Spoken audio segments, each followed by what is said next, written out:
welcome back to the Film and TV channel. Hope you're all staying safe and well. I'm going into the old boxing ring today. Yes, I'm gonna.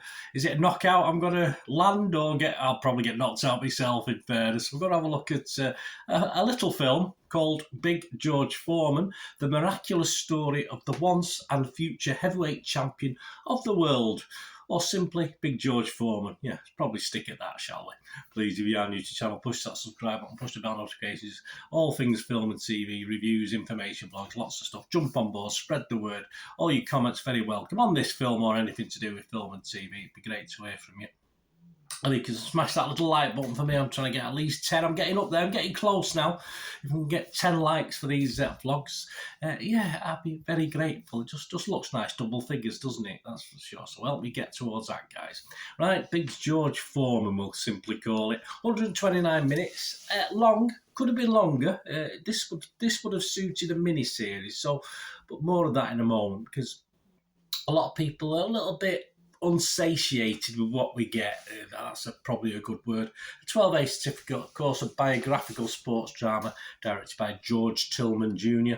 And, of course, George Foreman himself is played by Chris Davis. It also stars Jasmine Matthews, John Magaro, Sullivan Jones, Lawrence Gillard Jr., Sonia Son, is that how you pronounce it? And Forrest Whitaker. Yes, it's always nice to see Forrest Whitaker. What's it about? Well, it's about Big George. But anyway, overcoming a childhood marked by poverty to become one of the most promising young boxers in the world, Foreman suffers a near-death experience, an epiphany, if you like, in the ring, and vows never to fight again, deciding to become a Baptist minister and preacher. Yeah, some of this I did like boxing in the day. Muhammad Ali, Joe Frazier, George Foreman. I didn't really know much about George Foreman, so I went into this film thoroughly enjoying it because there's lots and lots I didn't know, and lots of little surprises, a lot of little Easter eggs in it, that little things that happened that I wasn't aware of. Years later, with bankruptcy looming over his struggling gym, he gets back in touch with his former trainer and becomes the oldest boxer in history to win the heavyweight championship. Yes, what are people thinking? Well, the public are generally happy about this, which is nice. Rotten Tomatoes audience give it a 96% positivity, so out of 100 people questioned, 96% were happy. And the general feeling, the consensus, an exciting, feel-good dramatisation of incredible life. Yeah, basically that's what they're saying. A bit over the top for me, but we'll talk about that in a minute. Meta uses a Metacritic site we use, 7.4 out of 10. That's good. Internet Movie Database, 2.2k reviews, 2,200 reviews and more, and scores 6.5 out of 10. So that's good. That might drop a little bit, but that's got to stick around there, I think. But that's the public. So the public are happy. What about the critics? Well, they're miserable buggers. They're all mainly unhappy on this one. Total Film, obviously there in the background. The magazine I sort of, one of my sort of general reads when I get a chance to read. Empire magazine, of course, as well. But Total Film, give it 3 stars out of 5. Okay, but Empire didn't like it. Empire magazine only give it 2 stars out of 5. And that's more or less what most of the critics are feeling on this. And I can understand it. We'll talk about that. Rotten Tomatoes, it's only getting a 44% positivity, so that's less than half. And it averages out, when you take all the scores on Rotten Tomatoes, at just 4.9 out of 10 with the critics. Consensus, Big George Foreman had a classic sports story to work with. Unfortunately, the sluggishly ordinary way it's told is more tomato can than heavyweight champion. Okay, yeah, the 4.9, the breakdown is 21 fresh and 28 rotten. Sorry, 27 rotten, I can't even add up. 21 fresh, 27 rotten. Tim Cogshell from AV Club, he was happy with it though. He said, an excellent movie about a beloved figure who indeed seems ageless and whose story includes the kind of comebacks usually reserved for fiction. Yeah, for me, it was simply told. Seems light on content, very light on content for what is obviously a very full life, but that made-for-TV feel is sort of watchable, but did make me crave a little bit more. Edward Porter from the Times of the UK, he wasn't overly impressed. He said, the script gives us the dullest kind of life story movie, a simplified, unvarying trudge through a checklist of events.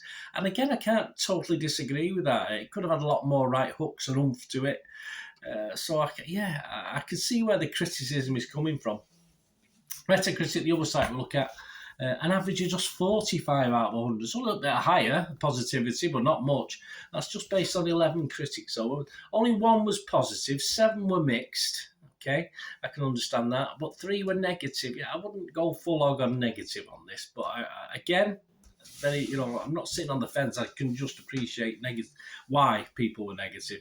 And it scored anywhere between 16 out of 100, which is low, and 83 out of 100. IndieWire's Christian Zilko, he gave it 33. He said, it's almost impressive that Big George Foreman, the miraculous story of the once and future heavyweight champion of the world, is so dull.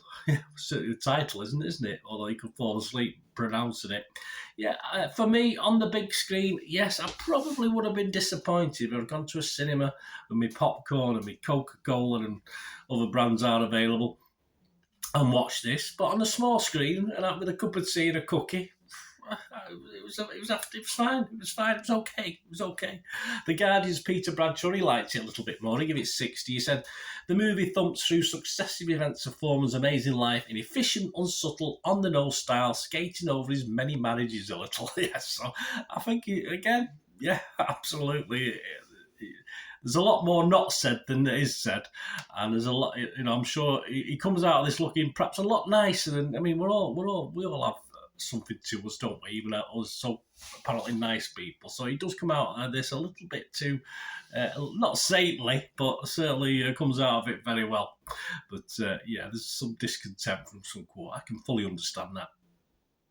So my thoughts, mainly happy. I'm mainly happy with this. I will go mainly happy with this. I do understand the discontent, as I said. Despite disappointments for me, despite shortcomings aplenty for me, watching this wasn't too taxing. I was in the right mood for it, which helps. And it leaves, of course, it opens it up for another take on the story. Or perhaps, as I said, this suits itself to a mini-series like any of the Joe Frazier's, the Muhammad Ali's, which we've seen and stuff like that. They're all as a biopic can be done into a mini-series or even a long series. It doesn't matter because there's so much to say. So it does lend itself to that in the future. But this for me is just like a snack. It's enough to be going on with until it's a count. We got to a count of 6 or 7 and I got up off the floor on this one, but I'm waiting for that count of 10. So hopefully there might be something in the it might be years away, but hopefully in the future anyway. So as I said, it's enough to be going on with for me without being spectacular, and I can thoroughly understand the discontent. I can thoroughly understand the poor reviews, but I can also understand the positive reviews as well, because that's how I feel about it. Rotten Tomatoes, I'd have to give it fresh. I can't give this rotten. If I was on Metacritic, I would be mixed on it. I would give it a mixed review, but edging towards positive, but it would have to be mixed. And yes, to say it's watchable is right, and I think it's very watchable, as I said, because I enjoyed it. The 2 hours passed very quickly. I wanted more, but what we got, I enjoyed it. So I'm going to give it a 6.5 out of 10. Let me know what you think, guys. It'd be great to hear from you. It is a funny one, this one, because I did love it. I did like it. I would have loved it if it had been longer, a mini-series, done far more deeper. As I said, all credit. I'm not going to think anything bad about George Foreman after watching this particularly, but I'm sure that there's more in there than we were told. It was more a nice little what's the word, like 2 hour sort of journey through his life in a positive way. And I'm sure probably Mr. Foreman himself would admit it wasn't always that positive. We only get to see glimpses of any sort of edge, etc. Thanks for watching. Till we meet again. That's one thing, don't I? Please stay safe, everyone. Bye for now.